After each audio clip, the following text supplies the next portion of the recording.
how are we doing? Welcome to our channel, Dr. J and Your Health. Hope you are kicking and boxing. Well, I'm rocking here. How are you enjoying our series? Let us know. We want to hear your feedback. Ask your questions. We'll do our best to respond to you. I hope we are learning a lot. We are adapting to the changes. We have settled well after the first 10 days of Ramadan. We are now in the second 10 days of the holy month of Ramadan. How are we seeing the impact on our health? Let me know in the comment section below. All right. So we've spoken about a few issues that challenge or that pose a challenge to fasting. Okay, we've spoken about having heartburns while fasting, those nagging headaches while fasting, how to deal with stress while fasting. Okay, so if you've not watched any of these, kindly go back and watch our previous episodes and then learn more, ask questions, and we'll be here to also respond to you. All right, today I'll talk about one of the final things. I mean, of course, if there are more questions, we'll address them with regards to challenges that we go through in Ramadan. All right, one is the most common is dehydration. Okay, dehydration is a very, very common setback when it comes to the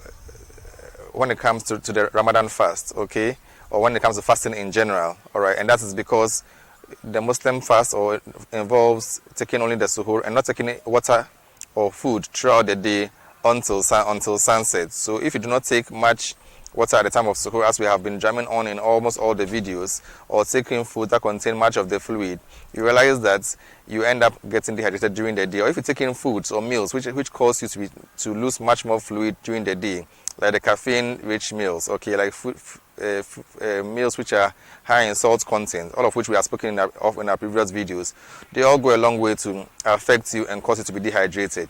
All right, you spend so much time in the sun as well. All right, it also affects you and then causes you to experience so much dehydration during the day. Okay, so we encourage you that if you are like we always say, you plan your meal, take meals that are rich in fluids. All right, drink more fluids also at the time of iftar.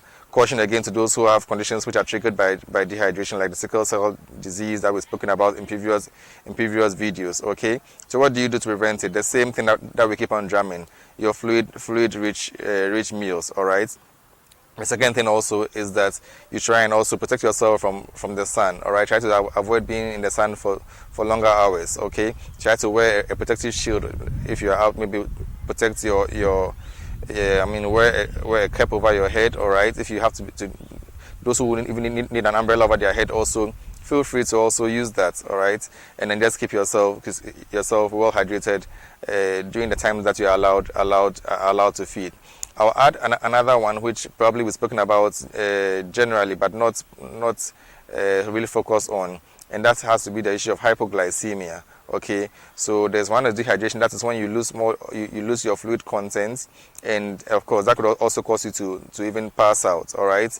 Now there's also another one we call hypoglycemia. Now people also, because the fact that you're not taking in food during the day, you might also tend to have low energy levels, and then as a result, which could be from also having utilize all your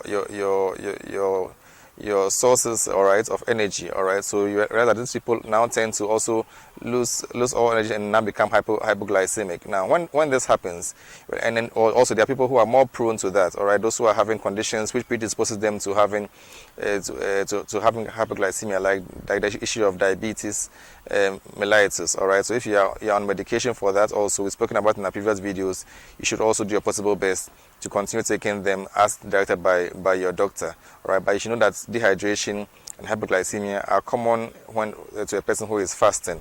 So you should always be on the lookout. All right, look out for the signs. All right, so someone who is dehydrated, of course, you feel very thirsty.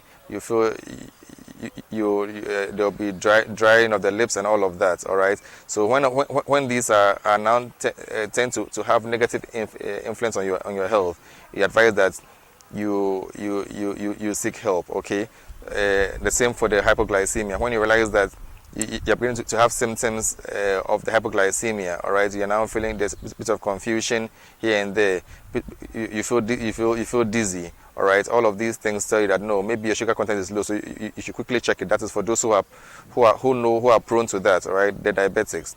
So, all right. So we also encourage that you also do not skip the pre-dawn meal.